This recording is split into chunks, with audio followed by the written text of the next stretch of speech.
बिस्मिल्लाहिर्रहमानिर्रहीम। अस्सलाम वालेकुम व्यूअर्स, उम्मीद करती हूँ आप सब खैरियत से होंगे। आपको अपने चैनल में सीना में वेलकम कहती हूँ। तो क्लास हम लोग क्लास 9 का chapter real and complex number continue है, जिसकी हम एक्सरसाइज 1.1 का आज क्वेश्चन नंबर 3 करने जा रहे हैं। इससे पहले क्वेश्चन नंबर 1 एंड 2 आपको करवा चुकी हूँ लास्ट क्लास में। उम्मीद है कि उसकी प्रैक्टिस आप लोगों ने बहुत अच्छी सी कर ली होगी। तो आज हम स्टार्ट करने जा रहे हैं एक्सरसाइज 1.1 का question number 3। Just look at the board. अच्छा, क्वेश्चन नंबर 3 में हमसे कहा जा रहा है represent the following rational number on number line. यानी ये जो हमें रैशनल नंबर दिए हैं डिफरेंट किस्म के, इनको हमने किस में रिप्रेजेंट करना है? नंबर लाइन में। तो देख लेते हैं नंबर लाइन में कैसे रिप्रेजेंट किया जाता है। पहले तो क्लास आप देखिए फ्रैक्शन का मतलब समझें कि यहाँ पर ये क्या कहना चाह रहे हैं, हम इसको नंबर लाइन में कैसे रिप्रेजेंट करेंगे। देखिए ये लिखा हुआ है 8, न्यूमिनेटर में 8 है, डिनोमिनेटर में 10 है। इसका मतलब हमारा ये जो डिनोमिनेटर में 10 लिखा हुआ है, 10 means the 10 parts between one whole number to the another whole number.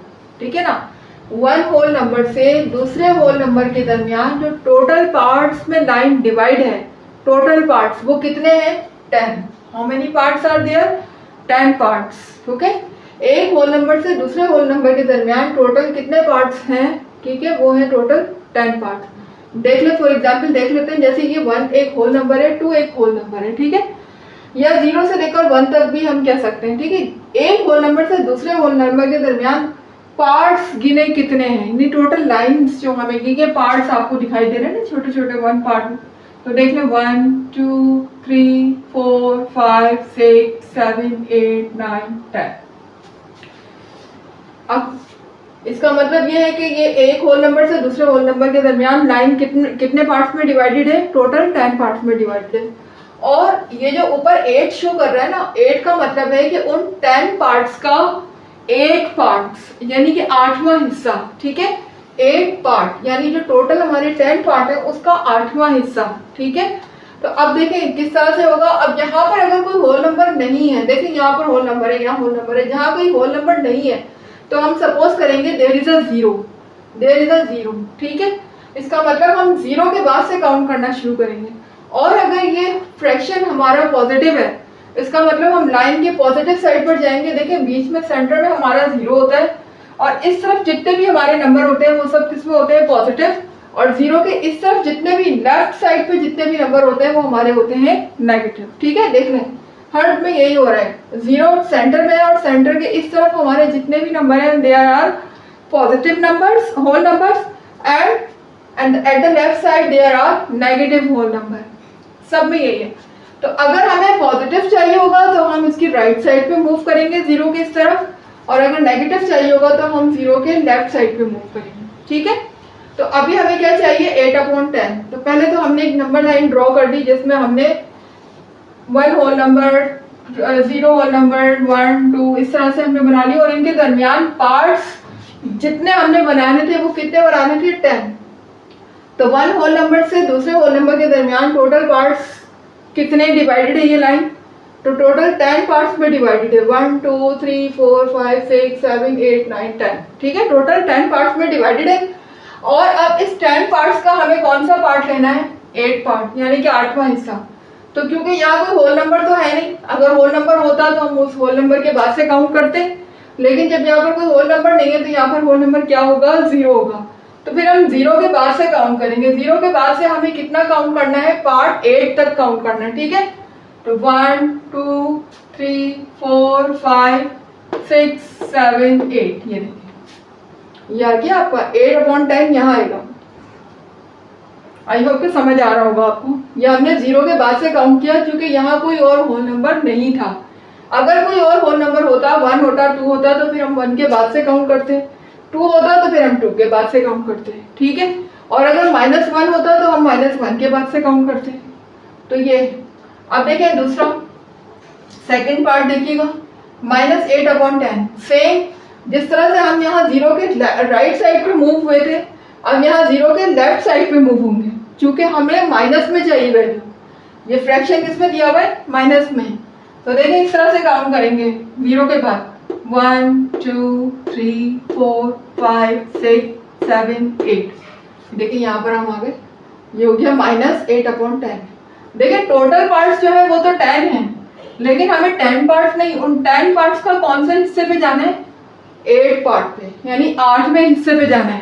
ठीक है, तो 8वां हिस्सा हम गिन कर निकालेंगे, यहाँ से काउंट करके लेंगे 1 2 3 4 5 6 7 8, ये आ जाएगा -8/10। ठीक है, इसी तरह यहाँ देख लें 1 होल नंबर 1/4, तो 1 होल नंबर 1/4 का मतलब है अब हमें फ्रैक्शन 1 के बाद से लेना है, यानी 1 होल नंबर के बाद से हमें काउंट करना है।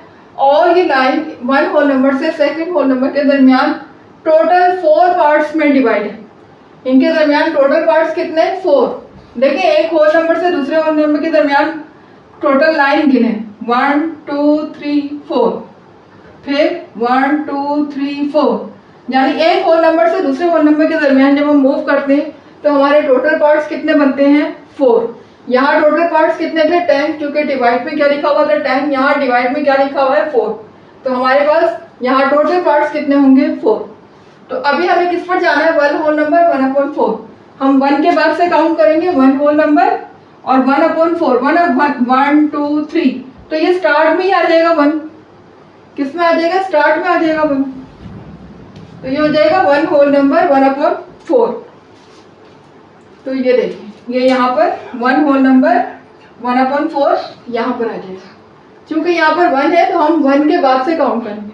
अब अगर 1 होल नंबर 2/4 होता तो हम यहाँ पर लगा देते हैं, क्योंकि ये 1 ही है स्टार्ट के बाद से, तो हम यहीं पर काउंट करेंगे 1। ठीक है, इसी तरह से सेम माइनस में हो जाएगा, जैसे हम यहाँ पर प्लस की साइड पे मूव हुए थे, अब हम माइनस की तरफ मूव होंगे, यानी कि हम 0 के इस तरफ काउंट करेंगे हम। तो देखिए 0 के बाद इस तरफ काउंट करेंगे तो हमें -1 से आगे काउंट करना है, तो -1 से आगे यहाँ होगा। ठीक है, तो -1 से आगे ही होगा, देखिए 1 2 3 4, और ये भी स्टार्ट में ही है 1/4, तो हम यहीं पर ही ले लेंगे इसका 1 होल नंबर 1/4, यानी -1 होल नंबर 1/4। आई होप कि समझ आ रहा होगा आपको। इसी तरह देखिए यहाँ पर 2/3 है, तो 2/3 है, लेकिन यहाँ पर होल नंबर नहीं है। ठीक है, ये फ्रैक्शन है सिर्फ, तो होल नंबर नहीं है, इसका मतलब यहाँ पर होल नंबर क्या होगा, 0 होगा। इट मीन्स कि हमें 0 के बाद से काउंट करना है, और 0 के बाद से कहाँ काउंट करना है, पॉजिटिव साइड पर, नेगेटिव साइड पे काउंट नहीं करना। तो पॉजिटिव साइड पर काउंट करेंगे तो कहाँ तक जाना है हमें, देखिए अब टोटल पार्ट्स कितने होंगे, 1 होल नंबर से दूसरे होल नंबर के दरमियान जो हमारे टोटल पार्ट्स होंगे वो कितने होंगे, 3 होंगे। देख लीजिए 1 2 3 1 2 3 1 2 3, देखिए एक होल नंबर से दूसरे होल नंबर के दरमियान जब हम जाते हैं तो हमारे टोटल पार्ट्स कितने हो जाते हैं, 3 हो जाते हैं। तो हमें उस 3 टोटल पार्ट्स में से कितने पार्ट चाहिए, 2 पार्ट चाहिए। इसके कितने, ये सेकंड पार्ट है, टोटल पार्ट का सेकंड पार्ट। तो देखिए सेकंड पार्ट हम 0 के बाद से काउंट करेंगे, क्योंकि यहाँ पर होल नंबर कोई नहीं है तो हम 0 करेंगे, तो 0 के बाद से 1 2 यहाँ पर आ जाएंगे हम 2/3। ठीक है, इसी तरह यहाँ सेम माइनस में भी यही हो जाएगा, 0 के बाद से हम काउंट करेंगे 1 2, ये -2/3 यहाँ आ जाएगा। आई होप कि आपको समझ आ गया होगा क्लास। Question number 3। अब हम मूव करते हैं अपने क्वेश्चन नंबर 4 की तरफ। क्लास आ गए अपने क्वेश्चन नंबर 4 की तरफ। देखिएगा, can you make a list of all real number between 1 and 2। Class real number के बारे में आपको पढ़ा चुकी हूँ। रियल नंबर जो होते हैं वो हमारे एक्चुअली डेसिमल नंबर होते हैं। ठीक है, डेसिमल नंबर जो होते हैं वो लातादाद होते हैं, यानी कि उनको हम अगर लिखना चाहें तो इम्पॉसिबल है कि हम एक होल नंबर से दूसरे होल नंबर के दरमियान हम डेसिमल नंबर को लिख सकें। तो there are too much decimal, बहुत ज़्यादा डेसिमल होते हैं। देखिए 0.1, फिर 0.1, 00, फिर उसके बाद और, यानी कि इतने ज़्यादा होते हैं कि उनको लिखना इम्पॉसिबल है। तो आप ये लिख सकते हैं कि it is impossible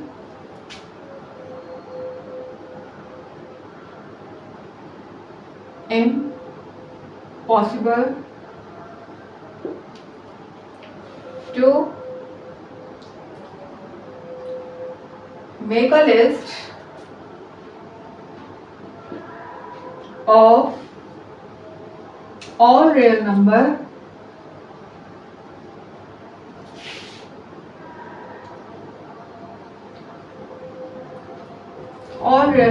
between 1 and 2।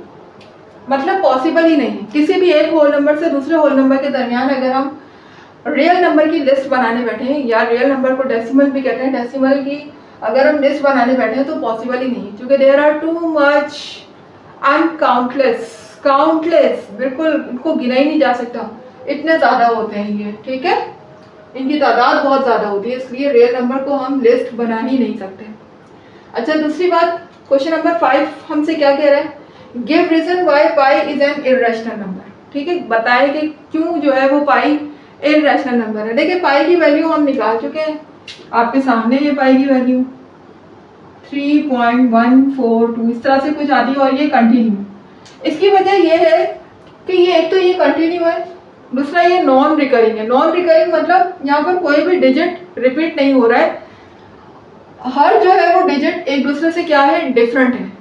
मतलब ये लाइन जो है ये पूरी क्या कंटिन्यू है, लेकिन डिफरेंट डिजिट के साथ after the decimal point.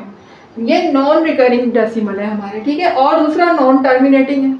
Non terminating यानी कि एक तो खत्म नहीं हो रहा, दूसरा ये है कि यहाँ पर जो रिपीटेशन नहीं है, नॉन रिकरिंग है। नॉन रिकरिंग मतलब किसी भी डिजिट्स की रिपीटेशन नहीं हो रही है, हर डिजिट दूसरे डिजिट से क्या है, डिफरेंट है। तो हम ये कह सकते हैं कि पाई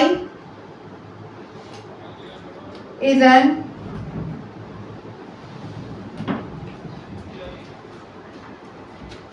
irrational number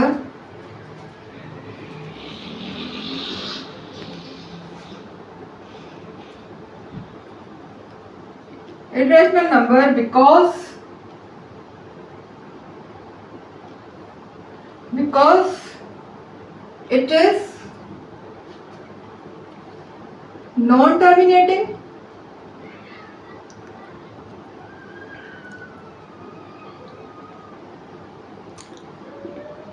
and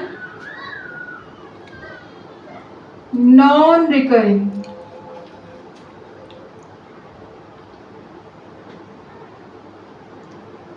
ठीक है, नॉन टर्मिनेटिंग है, इसके अलावा नॉन रिकरिंग डेसिमल है।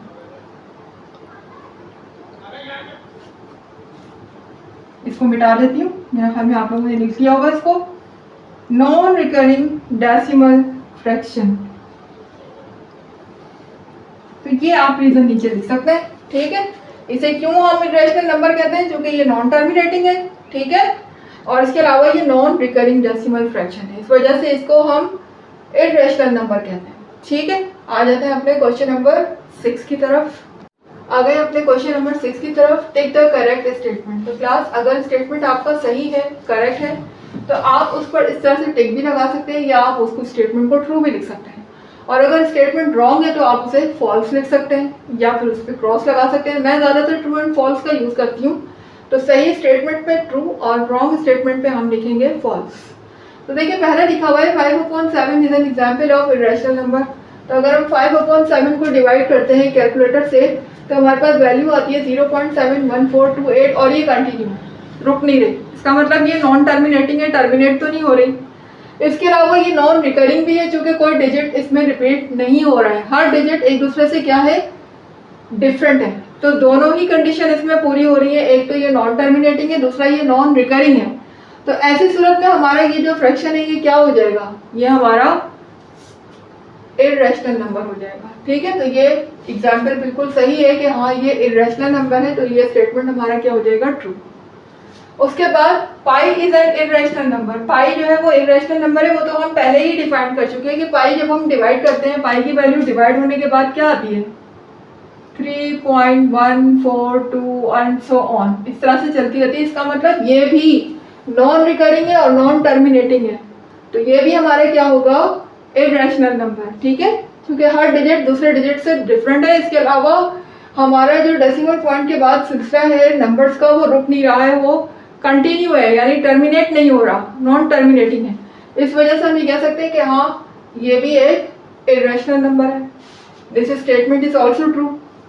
अब देखिए यहाँ पर ये क्या कह रहे हैं, 0.31591 is an example of non terminating and non recurring decimal fraction. इसको देखने से ही वाज़ेह हो रहा है कि हाँ ये नॉन टर्मिनेटिंग है, जाहिर है कि कंटिन्यू है। ये डॉट डॉट डॉट क्या बता रहे हैं कि ये नंबर कंटिन्यू है।